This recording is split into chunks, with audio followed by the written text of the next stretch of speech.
Okay. ATC questionnaire. Yeah, let's go. Let's do Okay. this. So for an individual like me, what's the best type of workout that you would recommend as a coach? So basically, first I have to understand, like, Okay. what are your goals in fitness? What are you trying to achieve? Okay. So in terms of like, if you're trying to get explosive, if you're trying to lose weight, if you're trying to add muscle. So for instance, I play ball hockey and I'm reaching my 40s now. So my career is coming to an end. So what would you suggest to get longevity in my career at this point in time? Okay, so basically ball hockey is your focus. It's my focus. So- and you're my captain, by the way. Yeah, Yes. well, a lot of people, like, they wish I was their captain, but they're on the sidelines watching right now. Yeah. 40 is the new 20 these days, especially for guys like you know, who put in the work. Fair enough. I think, like, in terms of fitness and whatnot, instead of like lifting heavy, you need to, like, cut down the weight, do circuit training, a lot of explosive movements, like, for example, sleds, skiers, a lot of, like, body weight movements, because for hockey, especially for ball hockey, you need to have a lot of agility movements and stuff like that. So you can't be lifting heavy, because once you start lifting heavy, once upon a time, I know there was a time you were lifting heavy where Yeah. you start getting injuries and you're running and my hamstrings blew, my knee blew, everything blew. So you have to keep it very, like, systematic when it comes to training, and keep it in a circuit training, boot camp, and less breaks. When you have less breaks, it's like a shift. You're going 30 seconds hard, 20-second break, 30-second hard, 20-second break. So that's what I would recommend for an individual like you. Have a boot camp style training. I got it. So would you put me on a training that's like what? A month long, 2 months long, 6 months long? What do you recommend in a scenario like that? So I play ball hockey. I got injured. One of my knees a bit sensitive. Like, what type of training should I really do? Should I focus on single-legged movements? Should I focus on double? Like, what do I focus on? Okay, so basically when you get injured, especially, like, you have to start off with resistance. Okay. Because when you have resistance, it's making your joints stronger. Okay. And you have to work on single leg movements, because you probably have an imbalance in your body where you end up hurting yourself. Okay. So when you do, for example, Bulgarian squats, you do one leg extensions or one leg press, it balances out your body, and especially when you have to also work on your core. A lot of injuries happen because your core is weak, and especially for ball hockey, when you're running on concrete, you got to make sure your core and your foundation is down impact. So you have to make sure that you're strengthening equally, as single leg movements are important for ball hockey. I hear you, man. I hear you. Okay, that's fair. How do you really test, like, your limitations? Like, sometimes I don't know, am I pushing too much, too less? Like, how do you really test it? Like, how do you measure that? So basically what I do is based off my experience in the past. I can tell when an individual is faking, like, I'm testing his limits. I can see just by when the way they're moving, when they're getting tired, I look at their facial expressions. But what if they're a really good actor? Well, they're really good actors, and they're probably learning from Jessica at that point. But what I try to do is, if I really don't give breaks at one point, like, it's like 10-second breaks, I'll make sure. Yeah, that is true. I don't, even if they want to act, they don't have time to act, because I'm giving them 10 seconds of break. Those 6,000 burpees killed us. Exactly. When I start my class with 50 burpees, and I don't say, guys, you guys do your 10 burpees. I'm gonna do the burpees, and I'll make sure I do the burpees. When I hit 50, that's when everyone stops.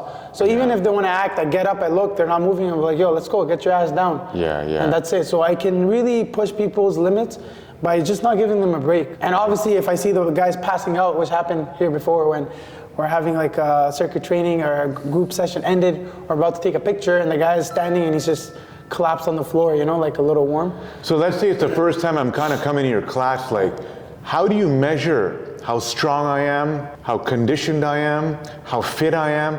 Like, how do you measure that? How do you know? Like, what test would you put me through to determine if I'm qualified? Like, let's say for your 6-week challenge that you got running right now. How do you actually know how I am as an individual, especially the first time I'm coming? So what I try to do is, obviously, I ask them questions first. I put them on the body scale.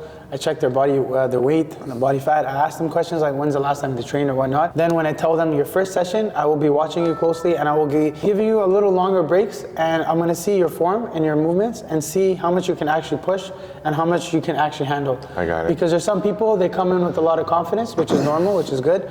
But when I tell them, like, just wait till the first class, the first class might last you 5 minutes, 10 minutes, 15 minutes, they don't believe it, but when the time comes, and I see they're literally on the ground, Yeah. and they can't move, and I know that first class they push 10 minutes, now I gotta make sure the next class they push 15, 20, 30. Every class just gotta push a little more. I got it. You know? It is true though, because I've been coming to your 6 weeks challenge. It's been a few weeks now, and it's cool. Like there was one of the clients you got, Tara. It's like her evolution and what I've seen. It's actually commendable. Like I remember she was gasping for air for life. She was dying. And now she keeps living going. life. Yeah, she's living life. Like so sometimes amazing. she's doing like, for example, their skier. That was her hardest workout when she started. She couldn't get it, but now she's going all out. It's really cool. She started like very slow. Now she's like, like I can Usain Bolt this shit. You know what I mean? So like straight up. Yeah. It's really cool. It's cool because right now like dudes are training like twice a week. The dudes and obviously the lady, they're training twice a week. This type of workout you have, which is all like boot camp related, should it be twice a week, 3 times, 4 times? If so, why? So a lot of people have the same question that you just asked me right now, especially when they come for a consultation. Like 2 times a week? Oh man, that's not enough. Right. And I tell them, but do you follow your nutrition? Do you follow your diet? Because if you do 2 to 3 times max with the proper nutrition diet plan and you're following, you're gonna see results. I want your 2 times a week just for you to get comfortable with my workouts, because my workouts are not like you're going to World Gym or you're going to Gold's Gym, walking in and you're like doing 1 rep, looking at the crowd, saying what's good, and then you just. They're respectable brands, as we both know, because we have very good friends working there. But you do say it the best, like we are a different type of training though. It is what it is. Yeah, because that's the culture we build here. You come in here, you have to be part of the workouts. Yeah. Another big thing, bro, that I really face is like, I don't freaking know how to stay motivated all the time. It's freaking annoying, man. It's like, it's just, how do you stay motivated? Like, holy shit. Like, bro, this is your life. It's your bread and butter. It's what you do. You build people's like mental mindset, fitness-wise. You put them in a different state. But like, man, it's just so hard staying motivated. Like, what the freak? Yeah. Like, how do I do that? Like, when I started gym too, like training and stuff like that, the biggest thing for me was motivation as well.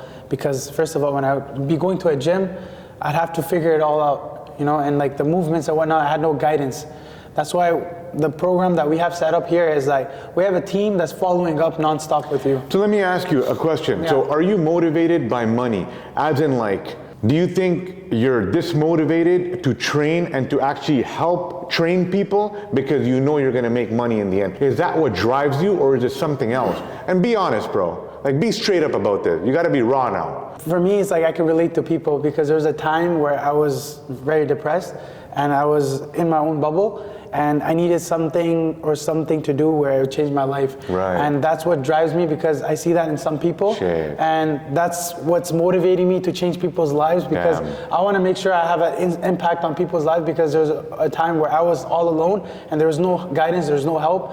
And that's what ATC does, is building a community. When you walk through these doors, it's a safe place. I'm going to make sure you get motivated. Even if you're unmotivated, the doors are going to be locked once you're here. I'm going to make sure I'm going to push you during my sessions. Every session I give 100%. If I didn't care, I would just be like, go do that, go do this. No, I don't walk around and just give my all out for them to feel like there's somebody that's holding them accountable and care for them. That's for sure, bro. Actions do speak louder than words, and I know everyone can agree to that. So it is, it's pretty sick.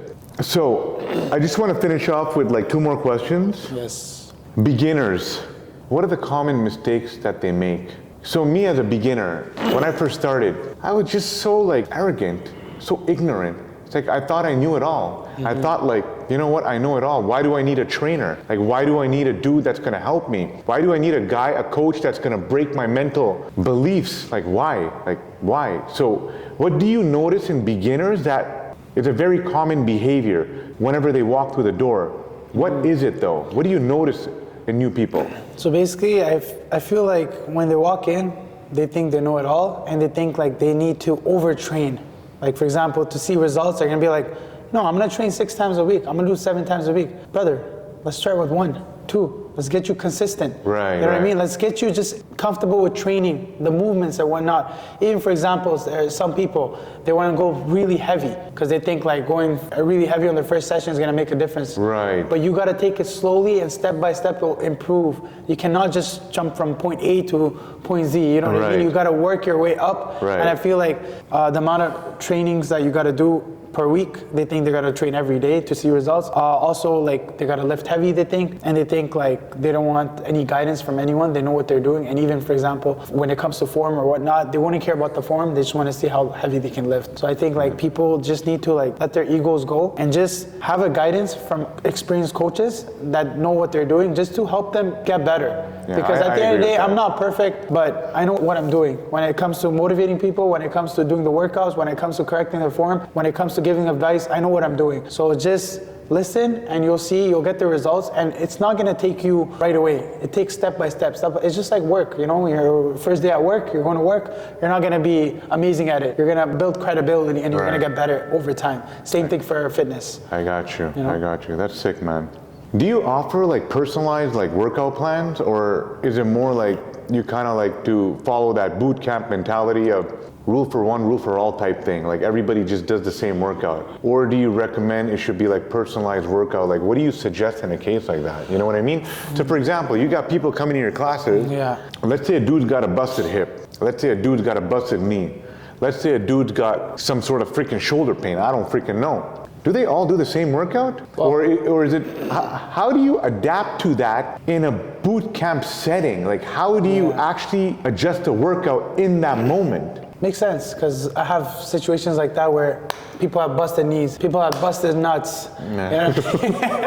You know, no busted nuts, but yeah, busted everything, you know what I mean? But when it comes to, for example, some people have like a knee injury, so instead of making them squat something without weights, I'll make them do like a wall sit where it's low impact and they're not forcing too much. So I try to understand every individual I have, and that's why in my consultation I ask them the first thing, do you have any injuries, any pain? And I try to adapt around it. I do have a setup for a boot camp where it's like everyone's doing the same thing, but for example, if somebody has an injury or whatnot, I go to them before, hey, that workout you're not gonna do, you're gonna do something else. So I have to adapt. I'm not gonna make them do squats if they can't do squats because of their injuries, you know? It's not fair for them. But yo, speaking of adapting, you wanna know something very cool that you're actually doing and it's actually sick and it kind of answers my question too? You have made a culture here where you have an assistant trainer, so that when your group classes go all the way up to 20 or plus in that range,